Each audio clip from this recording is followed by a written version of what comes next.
Hey, it's Laura with your latest tech update. Do your staff prefer working from home rather than being in the office? Maybe they like it more than you think. A new report found 96% of employees would give up part of their salary to work from home permanently, and of those, a third would give up half of their monthly earnings. Wow! It's been nearly 2 years since working remotely was encouraged for everyone. Maybe this is a good time to check your staff have the best possible home setup.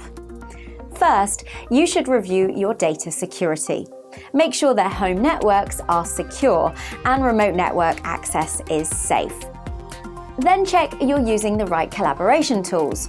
And finally, consider giving everyone professional webcams and high-quality microphones to improve video calls. If you'd like help checking these things, just give us a call. That's your tech update. More next week.